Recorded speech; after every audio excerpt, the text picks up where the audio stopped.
এটা ফটোশ্বুট কৰিবলৈ যে কিমান কষ্ট কৰিবলগীয়া হয় আৰু ফটোশ্বুটৰ আঁৰৰ ভিডিঅ' অকণমান আপোনালোকলৈ আগবঢ়ালোঁ আৰু যিসকলে মোৰ ফেচবুকত ভিডিঅ' চাই তেওঁলোকে গোটেই ভিডিঅ' আৰু ফটোসমূহ পাইছে আৰু ইউটিউবত মই যিহেতু নতুন আৰু কেনেকৈ ফটো দিব লাগে কি কথা মই একোৱেই গম পোৱা নাই সেইটো কাৰণে ভিডিঅ'কে আপোনালোকলৈ আগবঢ়ালোঁ সিদিনা নগাঁৱত এটা ফটোশ্বুট আছিলে আৰু যিসকলে মোক ফেচবুকত দেখিছে তেওঁলোকে কমেণ্ট কৰিবচোন কেনেকুৱা দেখিছিলে ফটোসমূহ মই তাত দিছোঁৱেই এয়া নগাঁও কৃষ্ণাবাৰ মেকআপ ষ্টুডিঅ' আৰু তেওঁ তাতে একাডেমি আছে আৰু সিদিনা তেওঁলোকৰ এটা ডেমনষ্ট্ৰেশ্যন আছিলে তাতে মোক নিমন্ত্ৰণ কৰিছিলে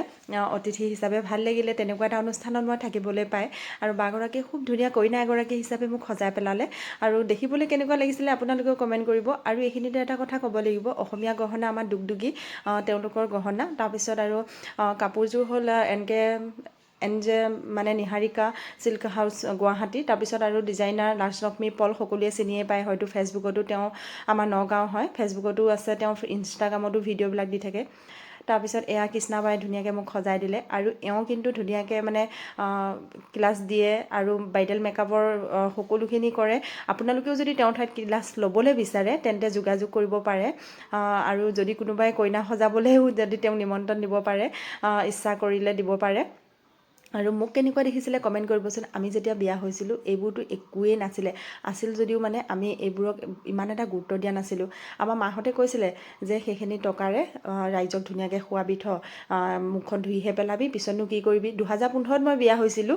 তেতিয়া মানে তেতিয়াও নাই বুলি মই নকওঁ তেতিয়াও আছিলে কিন্তু খুব কম আজিকালি যেনেকৈ মানে খুব নথকা মানুহে গৈও বা একদম মানে খুব কম টকা পইচা থকা মানুহে গৈও এই বিষয়টো যিমান গুৰুত্ব দিয়ে আমি কিন্তু সিমান গুৰুত্ব দিয়া নাছিলোঁ সেইটো কাৰণে আমি এইটো বিষয়ৰ পৰা অলপ আঁতৰত আছিলোঁ কিন্তু এতিয়া মানে এই মেকআপ বুলি ক'লে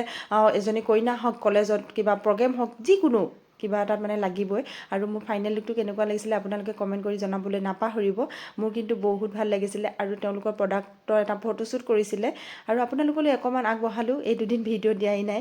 আৰু যে ফটোশ্বুট কৰিবলৈ বহুত কষ্ট হয় বিশেষকৈ মেকআপ কৰিলে বহি থাকিবলগীয়া হয় তাৰপিছত ফটো উঠোঁতে একদম হাঁহি মুখখন মানে বহুত বিষাই যায়গৈ ইফালে চোৱা সিফালে চোৱা ঠিক তেনেকুৱা ধৰণৰ